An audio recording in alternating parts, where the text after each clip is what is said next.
encostadinhos a uma data muito importante da Igreja Reformada, que é a comemoração do dia 31 de outubro da Reforma.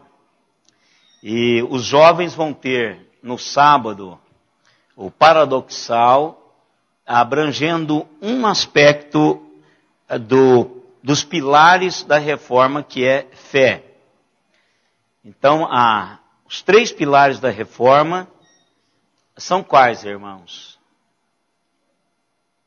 Quem se lembra? Os 3 pilares da Reforma. Eu já falei um, só faltam 2.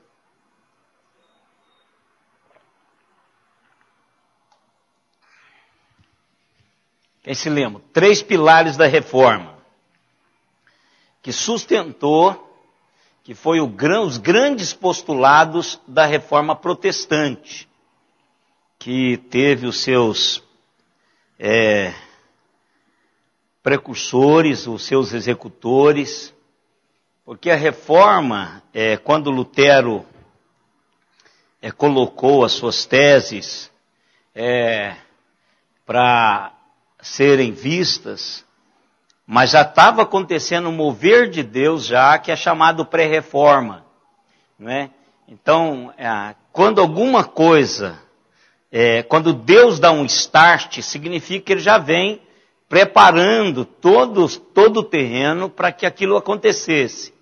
Quando explode, então aí aquelas realidades, aqueles grupos menores, então se juntam a essa realidade de Deus, e aí faz um movimento como foi o movimento da Reforma, não é? Mas nós temos, quando a gente estuda a história da Reforma, a gente estuda a pré-reforma, a Reforma e a pós-reforma. Então a gente vê que Deus estava movendo a sua igreja para um momento especial, e o monge Lutero queria defragar isso, dar o start desse mover de Deus. E tivemos 3 pilares importantíssimos, inclusive esses pilares são estudados e os jovens vão trabalhar um desses pilares no paradoxal de domingo, aliás, de sábado que vem, em comemoração ao 31 de outubro da Reforma, que é a fé e as obras. É um paradoxal. Então a fé é um dos pilares da Reforma, né, que era em latim sola fide, né? Somente a fé. Então, as 2 outras, somente a graça, somente a Escritura. Ou na ordem, somente a Escritura, né? Somente a graça e somente a fé. Então, esses 3 pilares são os pilares que sustentam a Reforma. Então a Igreja Reformada tem a Palavra de Deus como única, infalível, inerrante e absoluta regra de fé e prática. E eu tenho dito por isso que o púlpito da Igreja Reformada ocupa o centro da igreja. Isso aqui não é porque a Igreja Presbiteriana de Araraquara decidiu pôr o púlpito no centro. Então todo estudioso que entra aqui, ele sabe que essa igreja é uma igreja reformada. Primeiro pelo seu púlpito ocupar o centro, ou seja, o centro do culto é a palavra de Deus. Então toda igreja reformada, o centro, ou seja, o tempo maior é gasto, é investido no estudo da palavra de Deus. Então só as Escrituras. Aí depois vem só a graça, ou seja, Deus que vem em busca do homem e não o contrário. E aí, numa outra oportunidade, a gente pode trabalhar essa. E os jovens vão trabalhar a questão da fé no sábado com um pastor reformado, que é o pastor Pedro, da Igreja Central de Jaboticabal, vai estar aqui. É aberto a todo mundo, é uma apologia. Os jovens, eles abrem para debates e ele vai jogar algumas realidades, por isso chama paradoxal, entre a fé e as obras. É um postulado reformado que eles vão discutir. Hoje, eu gostaria de falar um pouquinho sobre a palavra de Deus. poder da palavra de Deus. Porque, às vezes, nós temos um bom discurso com relação à palavra, mas a praxis dessa palavra, ela fica longe da nossa realidade. Então, o que a reforma fez foi trazer, por isso chama-se reforma. Volta à forma. Houve uma deforma, ou seja, um desvio da forma, que é a palavra de Deus, e aí agora houve uma reforma, ou seja, uma volta ao paradigma de Deus, que é a palavra. Hoje nós temos perdido isso também. A palavra hoje, eu já participei de culto em que o louvor é muito mais tempo do que o estudo da palavra. E o estudo da palavra é relaxado, joga aquela coisa assim, aquela comida mal feita, não é? Então isso já é um afastamento do conteúdo bíblico para a igreja. E o que transforma coração, o que movimenta a igreja, o que nos faz mais próximos de Deus é a palavra de Deus. Não é movimento, não são movimentos, eventos, nada disso. A palavra de Deus é que transforma os nossos corações. E hoje eu queria falar um pouquinho sobre essa volta à forma, volta ao paradigma absoluto de Deus. Uma das coisas que o inferno faz, e faz desde sempre, desde os primórdios, é se interpor entre o homem, Deus, e questionar o que Deus está dizendo. A verdade de Deus. Por isso que o maior ataque sutil hoje não é contra nós que representamos a realidade de Deus, é contra a palavra de Deus. Os absolutos da palavra. Tem igrejas históricas até, que dizem e ensinam que a Bíblia contém a palavra de Deus. Que ela não é a palavra de Deus. Isso aí já é para tirar a realidade dessa autoridade absoluta da palavra de Deus. As igrejas reformadas, esse é o postulado. A Bíblia é a única, infalível, absoluta e inerrante regra de fé e prática. Só ela. E ela é a palavra de Deus. Então, a reforma trouxe de volta a palavra, esparramou a palavra, e a palavra tomou o lugar em que ela que é dela, que é o centro do culto. E se nós não temos a palavra, nós vamos ter várias outras coisas com relação à palavra. Primeiro versículo, primeiro eu quero compartilhar um testemunho, aí depois nós vamos trabalhar o tempo que for. Eu posso até, no próxima quarta-feira, continuar, posso até falar sobre a graça, também na próxima quarta-feira, mas eu queria apenas mostrar para os irmãos um testemunho que é um testemunho muito poderoso da palavra de Deus movendo em direção às pessoas. E o texto é capítulo 4 de Hebreus, verso 12. É um texto em que todos nós conhecemos, é um texto da escola dominical, do seminário. Esse aqui é um dos textos que todo seminarista da minha época tinha que prestar conta dele. Porque a palavra de Deus é viva e eficaz, e mais cortante do que qualquer espada de 2 gumes, e penetra até o ponto de dividir alma e espírito, juntas e medulas, e é apta para discernir os pensamentos e propósitos do coração. Então aqui o que ele está dizendo transmitindo essa realidade, essa capacidade que a palavra de Deus tem de penetrar o mais profundo da nossa alma. Ela tem essa característica divina de fazer isto. Por isso que muitas pessoas convertem por um texto, por um folheto que lê e vê a palavra do Senhor.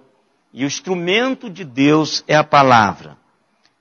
Pregue a palavra e deixa Deus fazer aquilo que lhe apraz fazer. Então, o testemunho é o seguinte, eu vou ler, pode abrir aspas aí, porque esse aqui é um texto também de um... Não tem aqueles canais de televisão que só passam filmes antigos, né? O camarada quer matar a saudade de um faroeste. Então ele vai lá e acessa esse canal, e esse canal vai passar o filme de faroeste, Django, Ringo, essas coisas aí lá da minha época.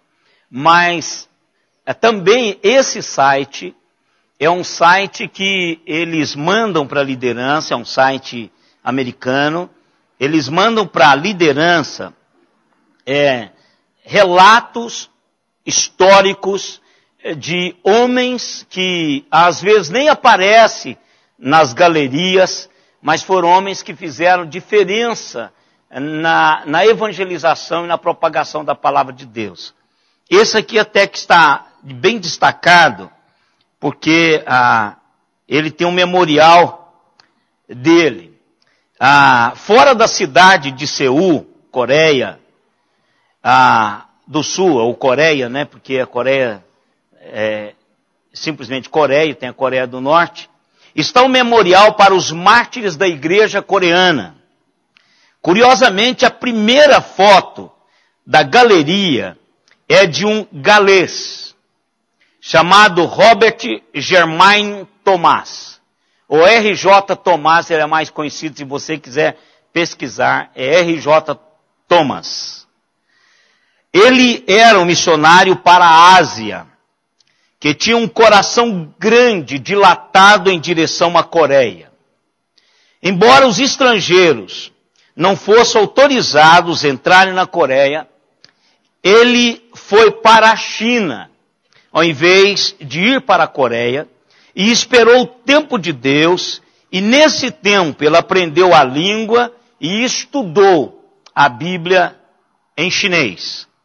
Em 1866, a oportunidade que ele estava esperando todo aquele tempo apareceu. Um navio americano, a vapor, o SS General Sherman, estava indo pelo rio Taedong, para a cidade de Pyongyang, na esperança de atrair os coreanos para o comércio americano. Thomas embarcou neste navio na esperança de encontrar alguns estudiosos em Pyongyang que falasse e lesse chinês. E ele tomou muitas Bíblias, tantas quantas ele pôde esconder a bordo do navio. A viagem, infelizmente, foi malfadada. No trajeto para a capital, alguns da tripulação do general Sherman matou 3 homens coreanos em uma briga. Quando chegaram em Pyongyang, os rumores já tinham crescido de tal forma que foi impossível atracar. O povo de Pyongyang estavam convencidos de que os estrangeiros tinham ido àquele lugar para fazerem sopa dos globos oculares dos seus filhos. E não havia nada que pudesse fazer, senão ser virar, dar meia volta e voltar. Exceto que o navio ficou preso num banco de areia. Os coreanos atacaram o navio com pequenos navios, ateando fogo nesses navios, para que o navio batesse no outro navio, e foi exatamente isso que aconteceu. O navio SS General Sherman pegou fogo. E todos os tripulantes tiveram que cair na água. Eles caíram com suas espadas nas mãos, mas todos eles foram mortos pelos coreanos. Thomas também nadou até a praia, até a costa. Antes que pudesse falar, pessoas se remeteram contra ele e o mataram. E quando a pessoa que o matou percebeu que ele não trazia nem cutelo, nem espada na mão, mas uma bolsa com vários livros. Ele não sabia ler, e ele teve a consciência de que havia matado uma pessoa boa. Ele levou aqueles livros encharcados, e como não sabia ler, ele usou aqueles papéis para forrar a sua casa. Então ele forrou toda a casa com aqueles papéis.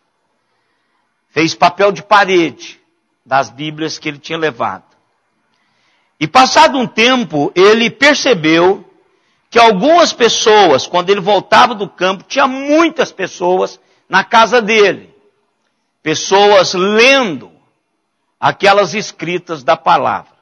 E muitas pessoas se converteram através daquela leitura.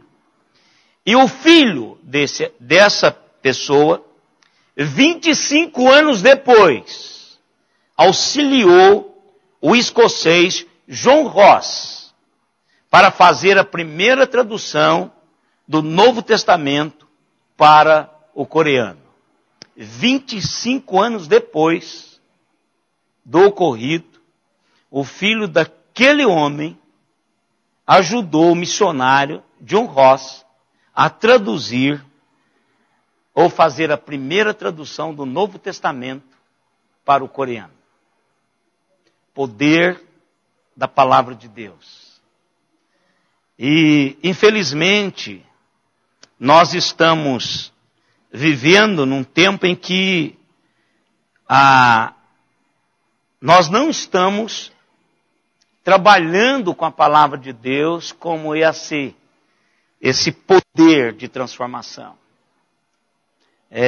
Muitas vezes nós temos nos nossos púlpitos a desconstrução dessa realidade. E muitas vezes pela nossa própria vida, nós vivemos desconstruindo essa realidade, porque não historificamos na nossa própria história estas verdades absolutas de Deus. Eu me lembro de uma história que eu li, que para mim essa história eu tentei achar, mas não consegui. Essa história está naquele livro E a Bíblia Tinha Razão. Na minha mente, que eu me lembro dessa história, foi quando eu li aquele livro E a Bíblia Tinha Razão. É que um pastor novo chegou na igreja e eu até falei isso para o Everton, domingo retrasado. Para que o seminarista precise ter cuidado em uma matéria que dá no seminário chamado crítica textual. A crítica textual, dependendo do pastor, eu tive a bênção de ter essa matéria com um pastor muito crente, mas muito crente. Ele era tanto culto quanto crente. Isso balanceava, ele dava as propostas, trabalhava com toda a sinceridade, as propostas da crítica textual, mas reafirmava a sua fé na realidade da revelação absoluta de Deus e de que essa palavra é a palavra revelada especialmente para o povo de Deus. Mas a crítica textual, ela destrói, ela desconstrói toda a realidade bíblica. E é uma grade, é uma matéria da grade teológica. Não tem como você passar pelo seminário e não fazer essa crítica. Até porque o pastor, o bacharel em teologia, crente, ele tem que ser um apologeta da palavra. Então, por isso que precisa alguém falar assim, porque como disse Bultmann, eu tenho que ter algum conceito de Bultmann na cabeça. Porque a outra pessoa talvez não queira saber da palavra, sobre a revelação de Deus, o poder dessa palavra, mas ele estuda Bultmann para questionar os crentes que amam a palavra e que creem nos milagres, porque Bultmann, o pressuposto de Bultmann é o seguinte, que para o homem moderno, entender a palavra, crer na palavra, ela precisa ser desmitologizada. O que ele diz? Que a palavra de Deus tem alguns mitos. E principalmente os milagres.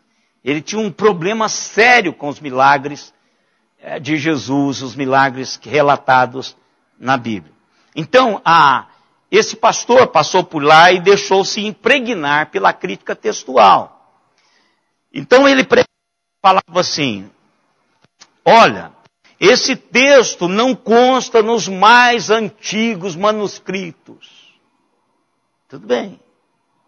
Aí ele ia pregar no outro texto, falou, aqui tem alguma dúvida, porque não aparece no tal, tudo. Então, tudo bem. E ele passou lá o tempo. E uma irmã adoeceu, dessas irmãs que creem, que foram criadas e que amavam a palavra, ao Senhor da palavra. E o pastor foi visitá-la. E às vezes, eu já fiz muitas vezes, eu não levo Bíblia, né? Até para ver que tamanho de poeira está sobre a Bíblia dos crentes, né? Aí você pergunta assim, meu irmão, tem uma Bíblia? E o irmão traz, já limpando, né? Tem sim, pastor, tem sim. Né? Isso é raro, viu, irmãos? Isso é brincadeira. Aí o pastor perguntou, só, minha irmã, me presta sua Bíblia. E aí ela, pois não, pastor, pegou assim, prestou a Bíblia para ele ler. Quando ele abriu, ela estava toda cortada. Ele diz, minha irmã, o que a senhora fez com a Bíblia? Ele diz, não foi eu, meu irmão, foi o senhor. Porque toda vez que o senhor falava que não estava, não escrevia que estava.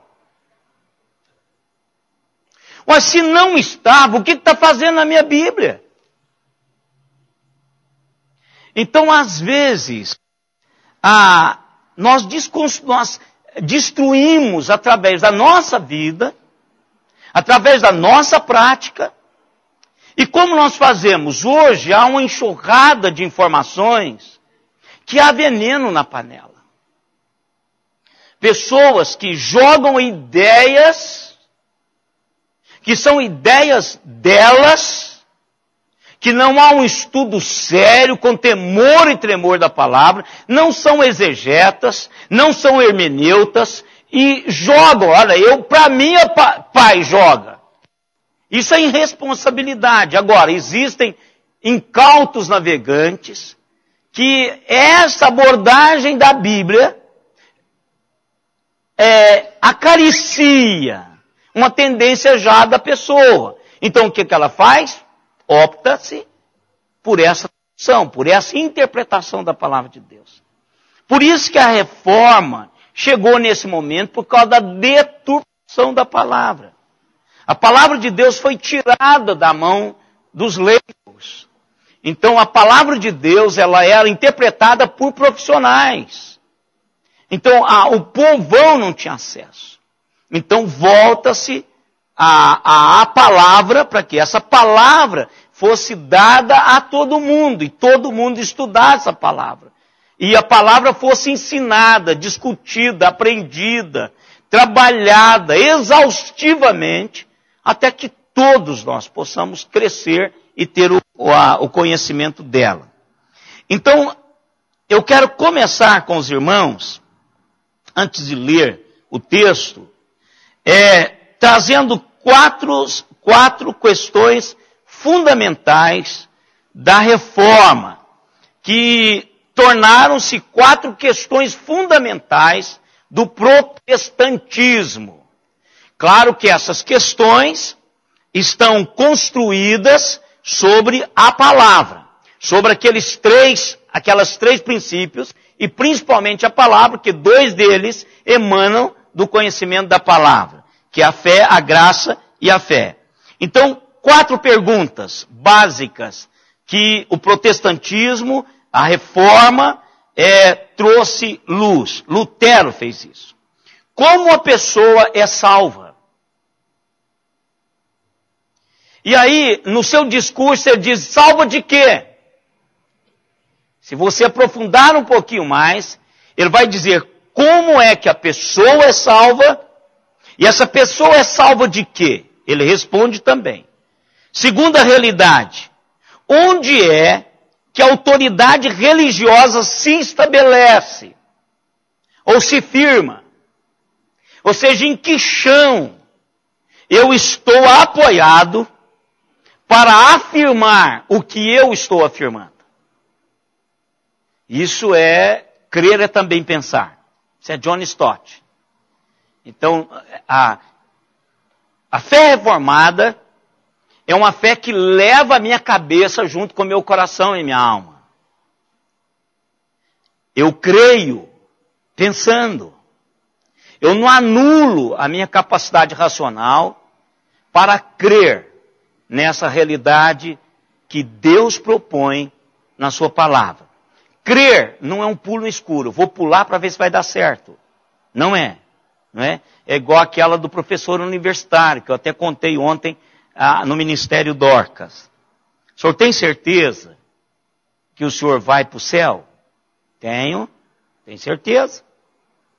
E a sua esposa vai também? Ela tem vivido de uma maneira digna do Senhor, então o senhor vai encontrar ela lá.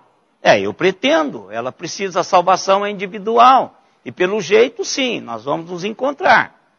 E se o senhor não encontrar com ela lá, você vai encontrar com ela no inferno. A convicção dele, dessas 2 realidades, era muito forte. Então, eu estou firmado em que base religiosa, espiritual, para dizer o que eu estou dizendo? Reforma responde essa pergunta. A terceira pergunta, o que é igreja? O que é a igreja? Muitas pessoas gastam tempo, discutem, brigam para determinar o que significa igreja. A reforma já trouxe essa resposta, o que é igreja. Quarto, qual é a essência da vida cristã? A reforma também traz essa resposta. E eu resumi o que Lutero diz sobre essas 4 respostas, essas 4 perguntas. A salvação é pela fé e não pelas obras. Esta é a proposta da reforma. Não por obras, para que ninguém se glorie. Não é pelo que eu faço ou deixo de fazer. É porque Deus decidiu salvar-me. Até a fé para crer nessa realidade é um trabalhar do Espírito Santo de Deus no meu coração. Por isso que eu criei. Então, a salvação é pela fé, não pelas obras. A autoridade religiosa não está na instituição igreja. Nem a romana, nem qualquer uma outra. Não em conselhos, não em concílios, nem no papado.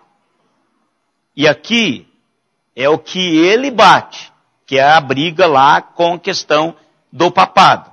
Mas nas escrituras somente. Então a autoridade espiritual não é porque o doutor Símbolo que Redini diz. Não é porque o doutor fulano de tal, PhD em teologia bíblica diz. Não, é porque a palavra de Deus assim o diz. Isso nós precisamos trazer de volta. Precisamos trazer de novo a palavra de Deus como normativa. Nós temos, não, mas nunca foi feito assim, meu irmão, não foi feito assim, mas a palavra está dizendo que é assim que se faz. Vamos sentar e estudar a palavra. Vamos fazer uma exegese do texto. Vamos fazer uma hermenêutica para abrangermos o conceito do texto, das Sagradas Escrituras com relação a isto.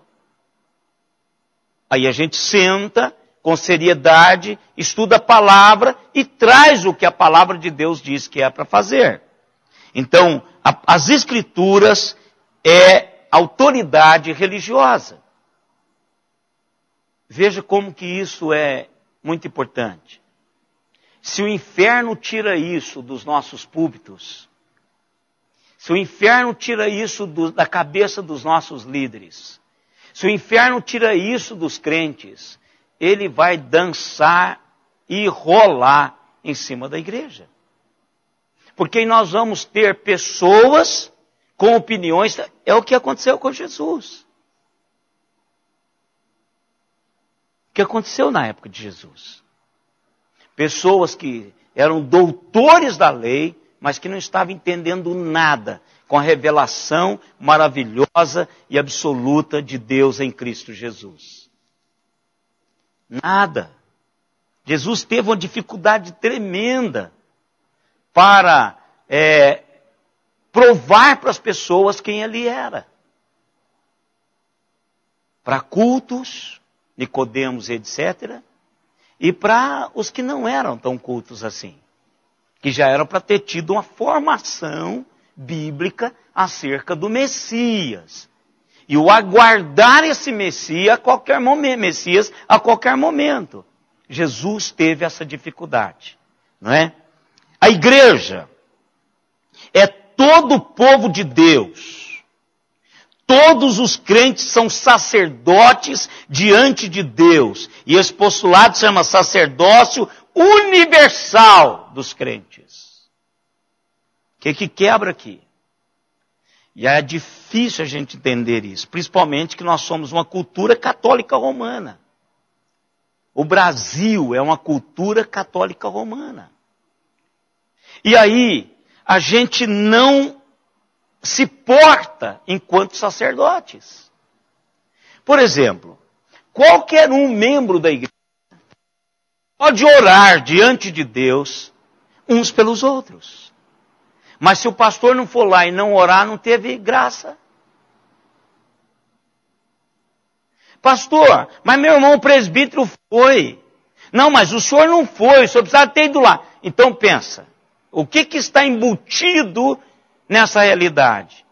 É a questão do sacerdote. Nós perdemos isso. E a reforma trouxe, tem todos esses anos martelando isso e a igreja não se percebe disso. Então a gente diz, não, isso é do pastor. Não, isso é do pastor. Isso é do sacerdote. E não é. Todos nós somos sacerdotes. Nação santa, povo de propriedade exclusiva de Deus, sacerdotes das realidades do Senhor. Então, todos nós somos. Então, a igreja é um sacerdócio coletivo. Nós somos todos sacerdotes. Todos nós temos a incumbência de sermos ponte de Deus em direção às pessoas e das pessoas em direção ao Senhor. Trazer as pessoas à presença do Senhor. Precisamos de cumprir isso. Nós estamos tendo problema de evangelização porque nós perdemos isso. A gente fala assim, pastor, quer trazer um amigo meu aqui? Então o senhor faz um... Não, por que você não faz esse apelo? Por que você tem que trazer a igreja? Por que você não faz lá no consultório? Por que você não faz naquele papo amigo, naquele churrasquinho lá? Por que você não fala de Jesus? Você é sacerdote. Você pode pegar essa pessoa e apresentá-la diante de Deus em oração. A função sacerdotal é esta. trazer as pessoas à presença de Deus. Então, a igreja é que tem que fazer isso. Nós temos que fazer isso. E às vezes fala, não, mas por que a igreja não é evangelista? Não, porque o pastor não é evangelista. Como assim? A igreja é evangelista. A igreja é sacerdote. Qual é a essência da vida cristã? A essência da vida cristã é servir a Deus em qualquer chamado útil, ordenados ou leigos. Uma das que é evocada no Brasil, quando convém, é que nós somos um país laico. Quando convém. Isso é uma lei que é puxada quando convém. Quando convém. Aliás, tem muitos no Brasil, está criando uma mordaça à questão evangélica, e essa é uma delas. Não, somos um país laico. Então, para aí, se é um país laico, então eu tenho todo o direito de me expressar. Como qualquer outro tem. Eu preciso respeitar isso. Eu não posso criminalizar nenhum mediante a sua expressão religiosa. Mas isso não ocorre de fato e de verdade. Se eu falar alguns termos aqui, eles me vetam no YouTube. Já aconteceu isso. E não foram coisas pesadas. Vetam. Por quê? Porque a minha palavra é uma palavra que eu não tenho direito de falar. Embora eu estou num país laico. Moro, vivo, sou um cidadão brasileiro, pago meus impostos, mas não posso expressar. Mas o pressuposto da reforma é que assim é. Para o Senhor é isso que acontece. Eu quero ler com os irmãos um texto e depois eu quero comentar alguma coisa e eu creio que nós vamos deixar mesmo para o próximo, para a próxima quarta-feira. Eu acho que nós vamos trabalhar isso aqui um pouquinho, porque 2 Timóteo, irmãos, capítulo 4, claro que teria que sair 2 Timóteo 4, né? Tem como não sair o 2 Timóteo 4.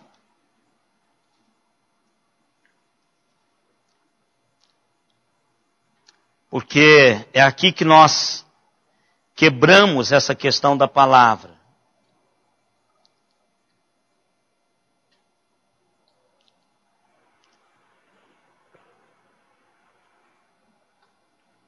Uma vez, eu já tive tantas propostas indecentes, viu, irmãos? Não estou falando, não pense. A Simone fala assim, você precisa explicar a coisa, né? Mas não é isso que vocês pensaram. Assim, ministerialmente falando. Por exemplo, como eu tenho um estilo, é meu esse estilo, acho que esse negócio é do nordestino. Muito do meu estilo pessoal tem a ver com meu pai, que é paraibano. Muito do meu estilo pessoal. E outra parte é porque o Senhor me dotou com essa maneira de ser, de expressar. Mas eu tenho assim, tudo de pentecostal, né? Eu prego com gá. Isso é meu, isso é do Nordeste. Meu pai fala assim. Quem conhece meu pai sabe disso. Meu pai é bem expressivo. A hora que ele está falando, ninguém mais fala. Então, por causa disso, algumas pessoas acham que eu sou pentecostal. Eu queria ser pentecostal, já disse isso várias vezes. Agora, no sentido bíblico da palavra. Porque se eu fosse, a maioria de vocês já estaria chorando aqui hoje. eu não precisava de fazer muita força. Por exemplo, quando eu estivesse na fila do banco como eu estava hoje, teria gente confessando pecado só por causa da minha presença. Não é? É a lá Finney. Se você ainda não leu essa história de Charles Finney, que ele foi na tecelagem, agora eu não sei qual o livro que tem. Ele tem vários livros escritos. Mas eu acho que é um da biografia de Finney. É que ele foi à tecelagem, ele não abriu a boca. Ele só entrou na tecelagem. E as pessoas começaram a chorar e a confessar os seus pecados. Aquela tecelagem transformou-se... Está lembrado disso, Cristina? De um livro da história dele? Então, para mim, esse é o pentecostal, de fato, é o Finney. É desse pentecostal que eu queria ser, que eu não sou, não é? Então, eu não sei se seria bom ou seria ruim, mas para a glória do Senhor, talvez isso aí fosse muito bom. Eu sofreria menos no pastorado, né? Mas aí, por ter esse estilo, as pessoas fazem a proposta assim, por que o senhor não monta uma igreja? E aí o senhor vai fazer o seguinte, o senhor prega menos Bíblia e dá mais ênfase a esse lado pentecostal do senhor, que vai lotar. Eu disse, meu irmão, eu não entendo como é que eu vou fazer o ministério sem Bíblia. Porque esse lado pentecostal meu não vai fazer nada na vida das pessoas. A gente vê gente gritando, esperneando, igual a mim. Sem palavras, irmãos, isso é um teatro. Sem palavras, isso é uma logorreia. É uma diarreia de palavras. Logos, palavras. Não é? É uma diarreia de palavras. Não vai dizer nada. A palavra de Deus é que faz sentido. Já pensou vocês, numa quarta-feira, deve ter jogo agora mesmo. Não sei se o Coringão vai jogar, Palmeiras, não sei. Pensou vocês aqui sentados, a maioria de vocês cansada, alguns vieram direto do trabalho. Gente, se não for a palavra, eu não viria aqui, se eu fosse vocês. É a Bíblia que faz a gente deixar a nossa casa, mesmo cansado, no meio de semana, para pensar um pouco sobre a palavra. E o que eu quero dizer para os irmãos, lendo esse texto, 3 e 4, de 2 Timóteo, verso 4. Pois haverá tempo em que não se portarão à sã doutrina, pelo contrário, cercar-se-ão de mestres segundo as suas próprias cobiças, como que sentindo coceira nos ouvidos. E se recusarão a dar ouvidos à verdade, entregando-se às fábulas. Paulo está fazendo uma projeção do meu e do seu tempo. Claro que já tivemos momentos da história em que isso já aconteceu de novo. A história humana, e você não precisa ser especialista em sociologia, antropologia para saber disso. Mas a nossa história, ela é cíclica. Nós vamos construindo realidades, depois a gente despenca. Eu creio que nós estamos despencando. A minha geração e a geração passada, como diz o irmão Melo, nós somos o recheio do sanduíche. Mas a coisa está descendo vertiginosamente. Deixa eu só dar um dado para os irmãos, um dado de pesquisa. A população do Brasil, projetada, segundo o IBGE, para o final de 2014 será de 204.578.931 habitantes. A população evangélica vai chegar a 25,3%, 0,3%. Portanto, nós seremos 51 milhão ou milhões, 210.103 pessoas que afirmam terem nascidas de novo, representando 1/4 da população brasileira. Mas a minha pergunta é o seguinte: qual é o impacto que nós estamos provocando na nossa sociedade? Qual o impacto? Estamos falando do nosso torrão brasileiro, nossa pátria amada. Qual o impacto que esses 51 milhões de pessoas têm provocado?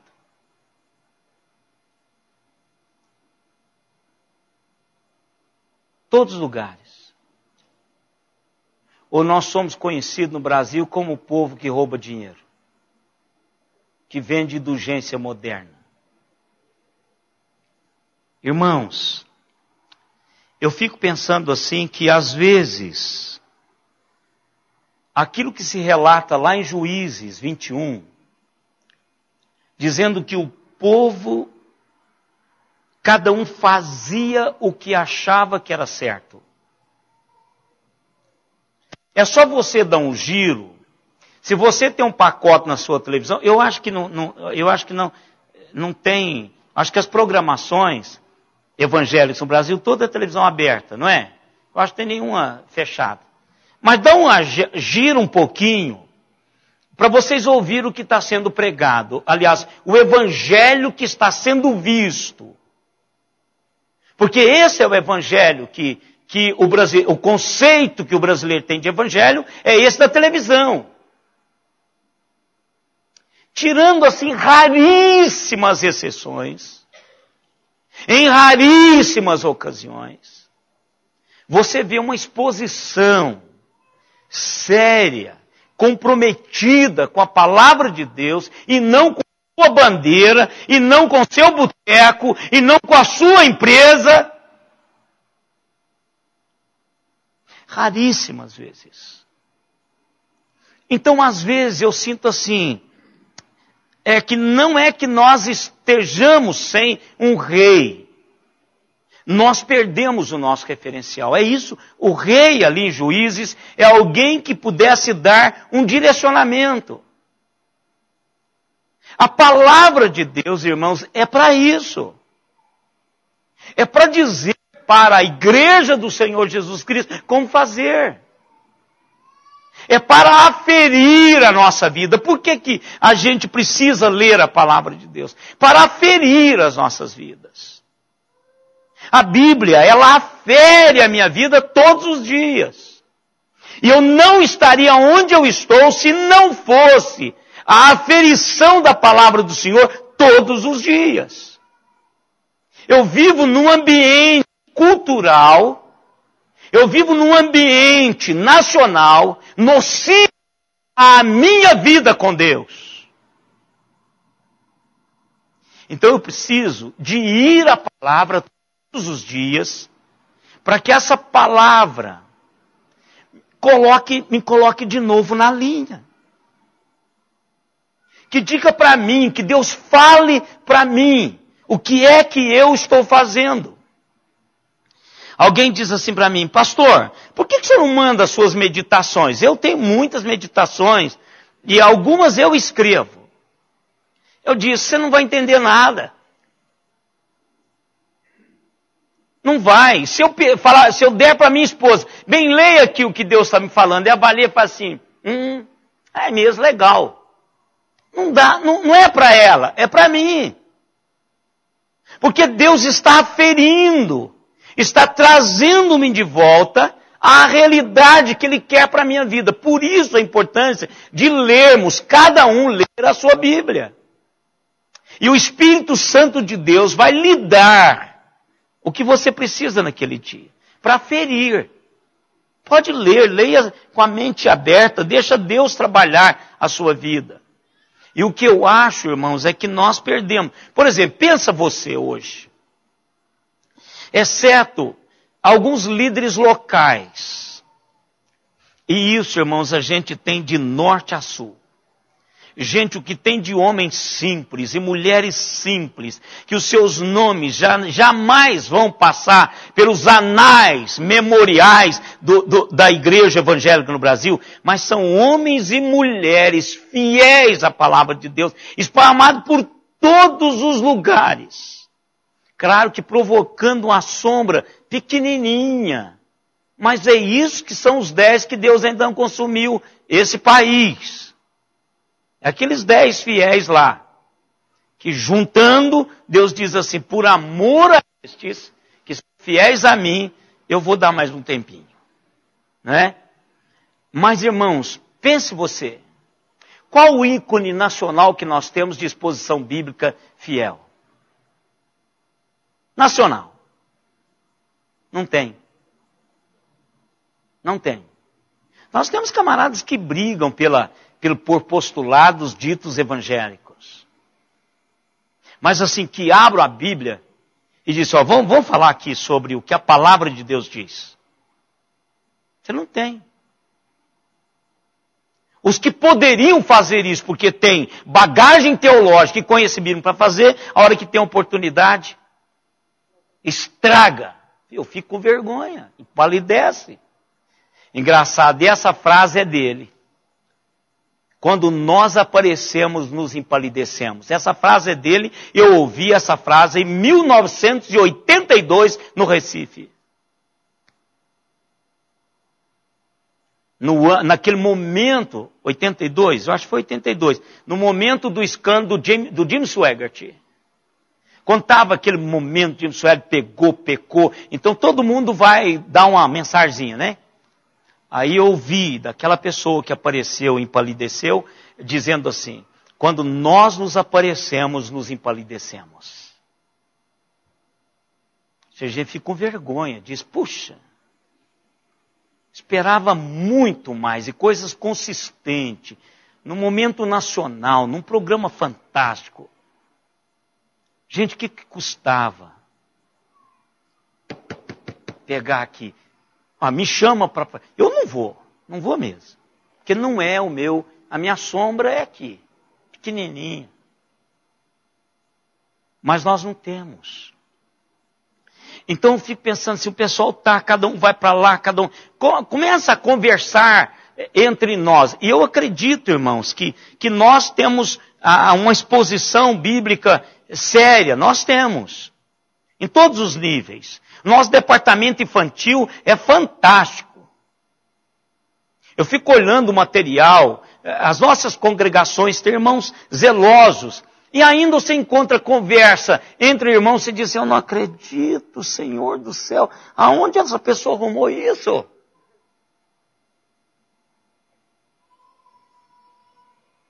Eu tenho a impressão, irmão, que não é só eu que ouço isso, não. Acho que vocês também ouvem. Pessoas que já deveriam estar comendo tutano, precisa de papinha de novo. Então, essa coisa que parece que estamos cada um... não, para mim o certo não é isso. Olha, irmão, para mim o certo é a palavra. O pastor é assim porque não gosta de bebida. É? Então tá. E a palavra? Não é o pastor. É a palavra. O pastor... Não é o pastor, é a palavra. Porque se for eu, quando eu sair vai desmandar tudo. É a palavra que tem que dar no sustento. E infelizmente, nós estamos perdendo isso. Olha, muitas questões. A questão da sexualidade, a questão do meio ambiente, a questão de nos relacionarmos com outras religiões, a questão de doutrinas básicas da palavra de Deus. Nós precisamos de um paradigma que diz o que é certo. O que é certo. Agora, o desafio é o seguinte. Será que eu vou pautar a minha atitude, a minha decisão, a minha vida, o meu caminhar, pela razão humana. O Joaquim Barbosa, por ser um jurista e ocupar uma das cadeiras, ou ocupava uma das cadeiras do tribunal, da alta corte, da mais alta corte do nosso país, eu o considero uma cabeça pensante. Será que é pela experiência? Experiência de quem? Minha ou dos outros? Porque muitas vezes a pessoa diz, mas a minha experiência não é essa. Para, ei. A sua experiência, você está pautando na sua experiência? Não, porque a experiência de... Para. Ou na tradição? Aqui a vida toda nós fizemos, isso é uma briga. Eu até disse para Simone, irmãos, de todo coração, se eu tivesse pique desse embate de novo, é porque eu não tenho. O ano que vem seria o meu último ano de pastorado aqui. Eu iria tentar mais uma igreja, abençoar, ir para um lugar que tivesse uma igreja quebrada para trabalhar. Mas o problema é essa questão. A pessoa não quer a palavra. Ela diz aqui, não faz isso, pastor. Na igreja da Leir, isso lá, quando eu cheguei na Leir, eu era uma loba parida. Aqui eu sou um cara polido, irmãos. A Leir e a Simone sabem disso, porque ambas, a Leir foi minha ovelha. Em 83, de 83 para cá, ela nunca mais largou do meu pé. E a Simone é minha esposa desde 85. Então a Leir tem mais tempo como minha ovelha do que a Simone. Não é? Mas lá na igreja da Leir, o grande embate que eu tive foi quando os presbíteros disseram assim, mulher não sobe no púlpito. Tradição que o senhor não põe. Eu chamei a pessoa, e foi quase que me mataram, me lincharam. E aí no domingo seguinte eu preguei embaixo. Nós tínhamos uma irmã missionária, Marlene, morrendo numa das tribos com malária.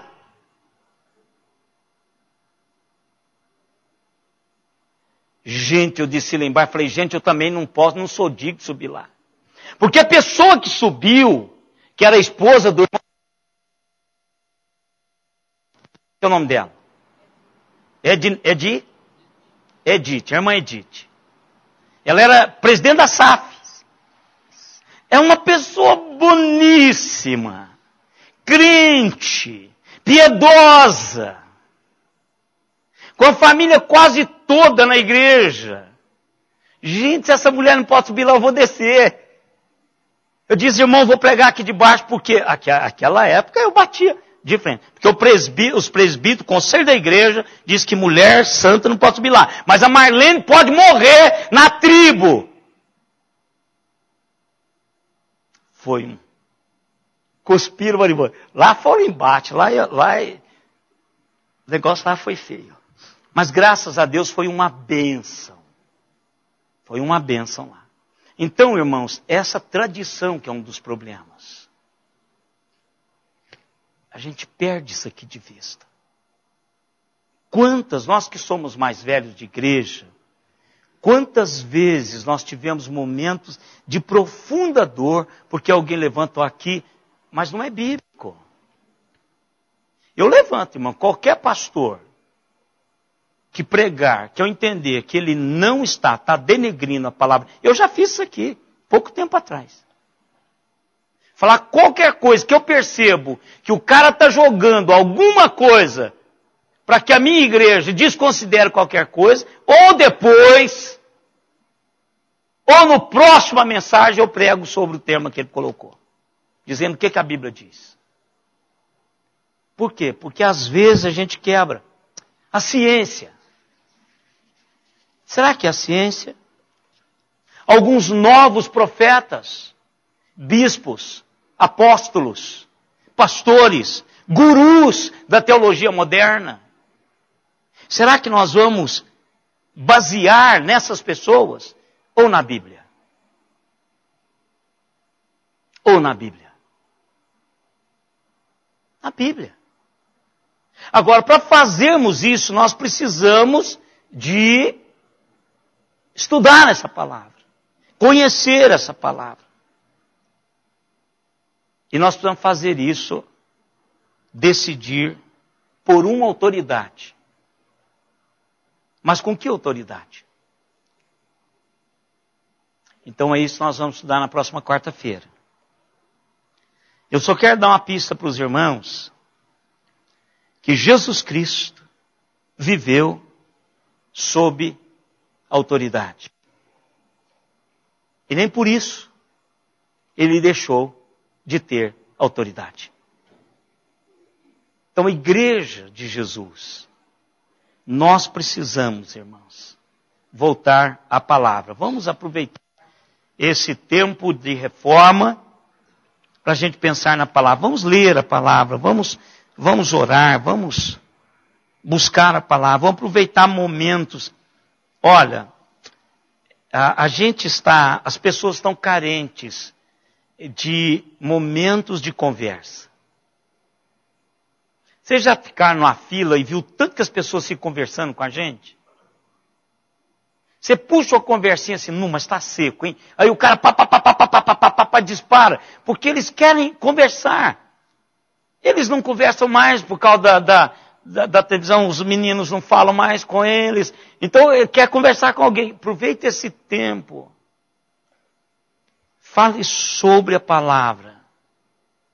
E deixa Deus.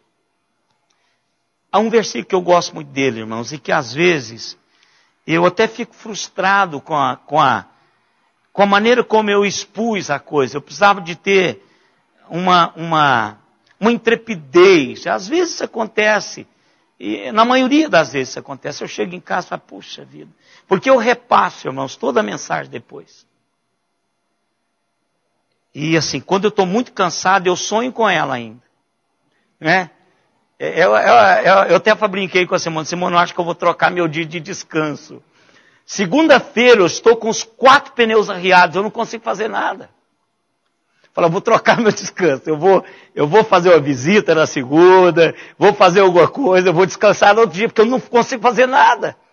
Fala, só preciso de ir ao banco. Eu falo, eu acho que vou deixar para depois, à tarde. Aí ele não consegue fazer nada. Mas, às vezes, eu me lembro desse texto quando há essa frustração de não ter gostado da maneira como foi exposta, como eu explanei, como eu trouxe a verdade. Aí eu me lembro daquele texto assim, a minha palavra não voltará para mim vazia. Ela vai fazer aquilo que lhe apraz.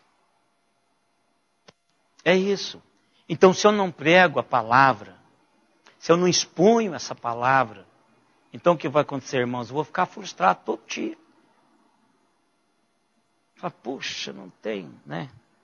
Eu me lembro de um irmão que esteve aqui, eu não sei o nome dele. Eu não sei se tem alguém aqui que esteve nessa época. Um pregador, irmão Walter, eu acho que o senhor estava aqui. Ele veio do Rio de Janeiro expor. Aí diz ele que encontrou com um bêbado. Quem estava aqui, vamos ver se vocês se lembram. Ele encontrou com um bêbado. E aí o bêbado veio em direção a ele e falou assim, o senhor não é o pastor fulano de tal? Ele falou, sou eu mesmo. Então, o senhor que me converteu. Aí ele olhou e falou assim, então fui eu mesmo. Fui eu mesmo. Né? Quem estava aqui, alguém lembra disso não? O senhor se lembra, irmão Walter? Ele é família, o pai dele foi pastor. Ele é família histórica na igreja presbiteriana. Ele disse, então fui eu mesmo. Porque se você está bêbado hoje, fui eu que te converti de verdade. Não é? Não foi o Espírito de Deus, porque se fosse, ele não estaria onde estava. Araraquara 10, Ribeirão Preto 6, Campinas 2, Recife 1, Franca 1, Pirassununga 1. Queridos, que Deus abençoe a todos vocês e que essa semana seja uma semana proveitosa.